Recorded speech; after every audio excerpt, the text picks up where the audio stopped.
स्वागत है। मैं दिशा सेन। तो चलिए बात करते हैं आज की खबरों की।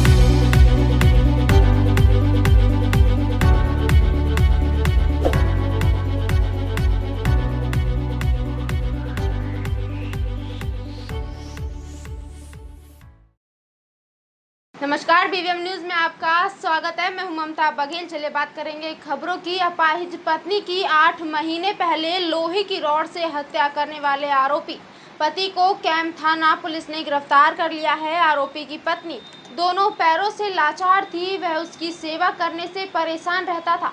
पुलिस जांच अधिकारी लक्ष्मी नारायण ने बताया कि उन्होंने पलवल के कल्याण नगर निवासी हत्यारोपी गजेंद्र को उसी के निवास से गिरफ्तार किया है।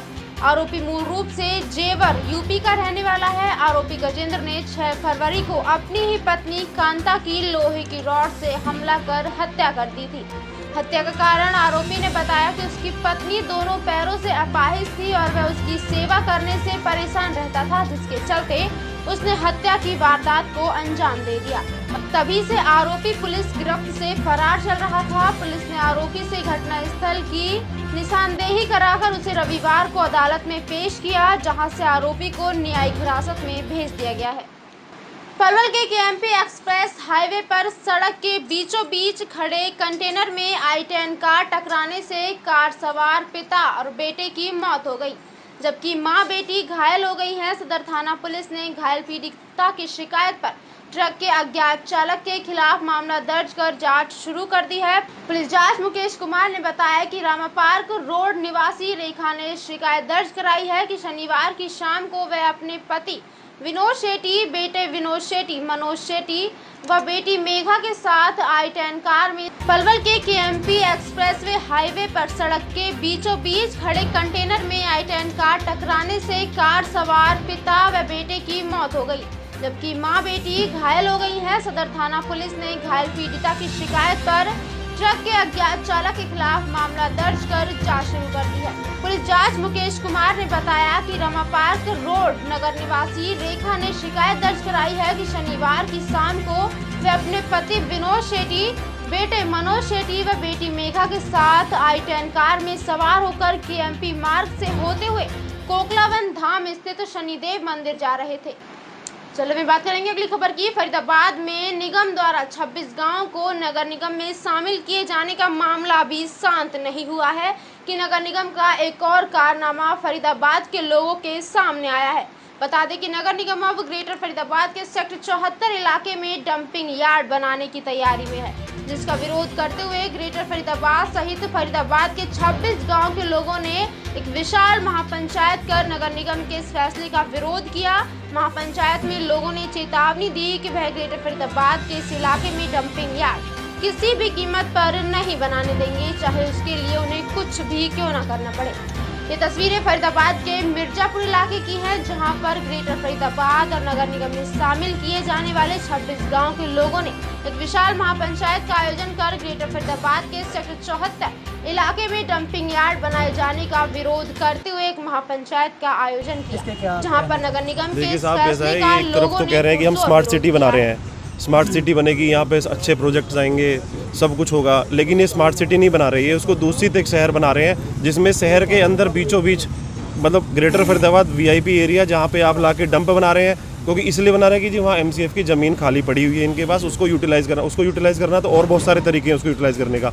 वहाँ पे पार्क बनाइए, वहाँ पे कोई IT इंडस्ट्री लगाइए जो पोल्यूशन ना करे, या स्टेडियम बनवाइए जिससे वहाँ का लोग जागरूक, उसमें लोग अपना कुछ इनकम हो लोगों की, स्पोर्ट्स में बच्चे वहाँ पढ़ाई करें, स्पोर्ट्स में खेले कूदे सब करें, आगे निकलें। तो हमारा एक ही सरकार से दरख्वास्त है कि इसको वहाँ बिल्कुल ना बनाएं, इसकी जगह कहीं और दूसरी चीज़ भी हम संघर्षरत हैं। लेकिन उसके साथ साथ ये जो एकदम वज्रपात हमारे ऊपर हुआ है कि डंपिंग यार्ड को यहाँ ला करके हमारे गाँव से थोड़ी दूरी पर है, 100-200 मीटर के अंडर हैं सारे, सेक्टर 8 500 मीटर की दूरी पे है, सेक्टर 75 400-500 मीटर की दूरी पे तमाम सोसाइटी जहाँ पे हज़ारों की तादाद में लोग रहते हैं, गांव जहाँ पे हज़ारों की तादाद में लोग रहते हैं, 5 लाख के लगभग आबादी को ये जो डंपिंग यार्ड है प्रभावित करेगा। और इसके माध्यम से आप देखोगे दुनिया भर की महामारियों का जन्म होगा। और कल इसके लिए 9:30 बजे महापंचायत उसी स्थान पर हमने रखी है, और जो पंचायत वहाँ पर निर्णय लेगी उसके लिए। हरियाणा वेयर हाउस के चेयरमैन एवं प्रथला से विधायक नयनपाल रावत ने कहा है कि प्रॉपर्टी कार्ड लोगों के लिए मील का पत्थर साबित होगा। मुख्यमंत्री मनोहर लाल और प्रधानमंत्री नरेंद्र मोदी लगातार किसान, मजदूर, शोषित और पीड़ित के हक में कार्य कर रहे हैं। विधायक ज्ञानपाल रावत मुख्य अतिथि के तौर पर गांव प्रथला में प्रॉपर्टी कार्ड वितरण समारोह के दौरान बोल रहे थे। इस मौके पर प्रधानमंत्री नरेंद्र मोदी का संबोधन भी ग्रामीणों ने विधायक के साथ बैठकर सुना।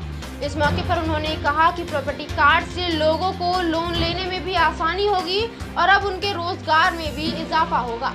उनके विधानसभा क्षेत्र के 17 गांव में प्रॉपर्टी कार्ड का वितरण किया गया है। उन्होंने कहा कि जो आए दिन प्रॉपर्टी को लेकर गांव में ग्रामीण क्षेत्रों में विवाद रहते हैं, उन पर भी पूरी तरह से लगाम लग जाएगी। कोई किसी की जमीन पर जबरन कब्जा नहीं कर पाएगा। बात करेंगे अगली खबर की। भूपेंद्र सिंह हुड्डा द्वारा बड़ौदा से सीएम को चुनाव लड़ने की चुनौती देने पर केंद्रीय राज्य मंत्री कृष्णपाल गुर्जर ने निशाना साधा है। कहा, हुड्डा खुद कांग्रेस के लिए चुनौती है, वह क्या चुनाव लड़ेगा। गुर्जर ने कहा, गांव नवादा में ग्रामीणों को स्वामित्व कार्ड देने पहुंचे थे, जहां उन्होंने कहा कि आज़ादी के बाद ऐसा पहला मौका है जब ग्रामीणों को लाल डोरे के अंदर उनके मकानों का स्वामित्व मिलेगा। इस योजना से ग्रामीणों के पास लाल डोरा के अंदर बने अपने मकानों के कागजात होंगे, बल्कि वह अब सस्ती दरों पर लोन भी ले सकते हैं। इस दौरान केंद्रीय राज्य मंत्री कृष्णपाल गुर्जर ने कृषि बिलों को लेकर कहा कि मोदी सरकार ने किसानों की आय दोगुनी करने के लिए ये महत्वपूर्ण कदम उठाया है।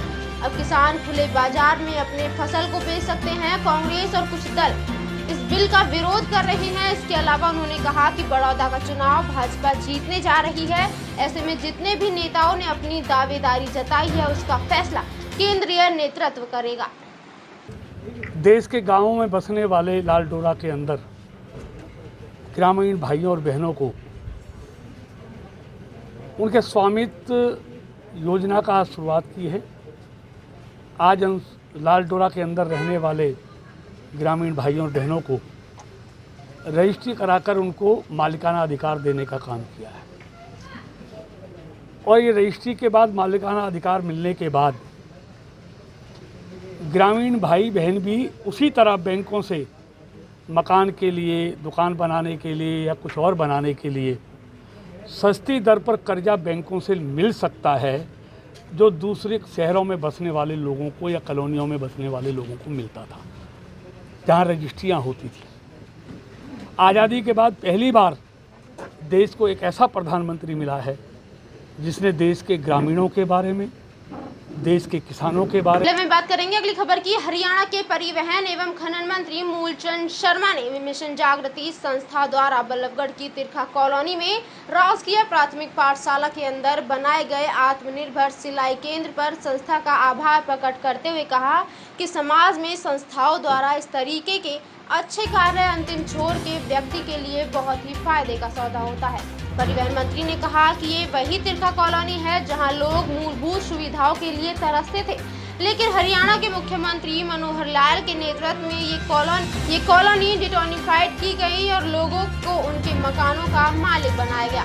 मंत्री मूलचंद शर्मा ने हरियाणा के मुख्यमंत्री का भी धन्यवाद जताते हुए कहा कि बल्लभगढ़ में विकास की लहर है, चारों तरफ विकास कार्य बहुत ही तेजी के साथ हुए हैं।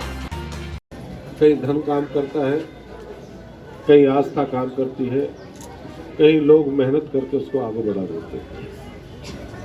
अगर दौलत भी हो तो दौलत कुछ नहीं कर पाएगी, उसका भोग नहीं होगा, काम नहीं होगा तो। और मैं इस मंच को अपने जागृति मंच के सभी साथीगण हैं, जो सब साथी इसमें लगे हुए हैं, मैं जन चेतना,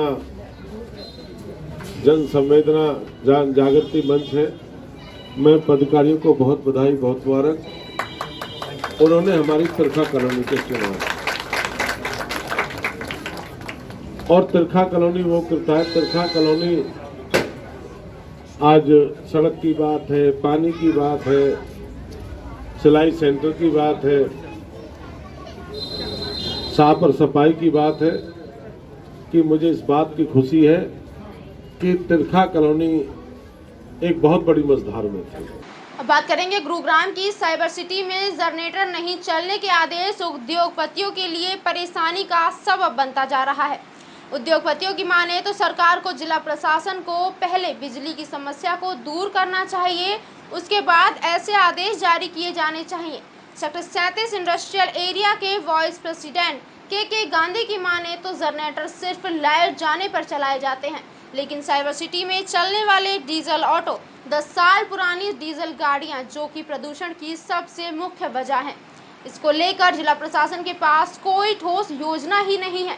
वहीं सेक्टर 37 इलेक्ट्रॉनिक प्लेटिंग के प्रधान उमेश कुमार की माने तो उद्योग जगत पहले ही आर्थिक मंदी के दौर से गुजर रहा है। कोरोना ने इसे और विकराल रूप दे दिया। अब जब सब सही होने की दिशा में उद्योग बढ़ने लगे हैं तो ऐसे में जनरेटर नहीं चलेंगे जैसे आदेश काफी हैरान करने वाले हैं। वहीं इस मामले में ऑटोमोबाइल सेक्टर से जुड़ी स्नेहलता की माने तो सरकार को एनवायरमेंट पॉल्यूशन कंट्रोल अथॉरिटी को ऐसे फैसले से पहले प्रदूषण कंट्रोल के अन्य विकल्पों पर भी योजना बनानी चाहिए ताकि पॉल्यूशन जैसी गंभीर मुद्दे पर सही से व्यवस्थित तरीके से काम किया जा सके। पोल्यूशन में ठीक है, और भी गवर्नमेंट को और भी सोचना चाहिए ना। अब मैं बिजली पूरी प्रोवाइड कराऊँ, क्यों जनरेटर चलाएंगे? आप बिजली हमें देती नहीं, अगर प्रोडक्टिविटी रुक जाएगी तो इससे भी तो देश का भला नहीं होने वाला है। मैं ये भी नहीं कहती पोल्यूशन हम फैलाएं, लेकिन मैं पूरी तरह से बिजली इलेक्ट्रिसिटी अगर गवर्नमेंट दे तो हम नहीं जनरेटर चलाएंगे। तो कितने कट लगते हैं? क्या घोषित कट होते हैं? सॉरी, घोषित कट होते हैं जो बिजली के कट लगते हैं, कितना नुकसान इसके कारण आपको झेलना पड़ सकता है? हाँ, कई बार कभी भी लाइट चली जाती है, कोई ऐसा थोड़ा पहले में बताया जाता है, कभी भी लाइट चली जाती है और कई घंटे के लिए चली जाती है। देख रहा हूँ कि जो हर साल इस तरह के आदेश आते हैं, क्योंकि सरकार के पास कोई अपना कोई ठोस ऐसी कोई नीति नहीं है पॉल्यूशन रोकने की। बार बार जब कोई दिक्कत आती है इंडस्ट्रीज को परेशान किया जाता है, और जबकि इंडस्ट्रीज से ऐसा कोई खास पॉल्यूशन नहीं होता। पॉल्यूशन के जो और बहुत सारी समस्याएं हैं, रोडों पर इतनी मिट्टियाँ हैं, इतनी सारी चीज़ें हैं, गवर्नमेंट उसके लिए तो कुछ नहीं कर पाती। लेकिन सबसे बड़ी समस्या है कि वो उसको सिर्फ एक ही चीज़ दिखाई देती है। बीवीएम न्यूज़ में फिलहाल के लिए इतना ही। आप बने रहिए हमारे साथ, देखते रहिए बीवीएम न्यूज़। नमस्कार।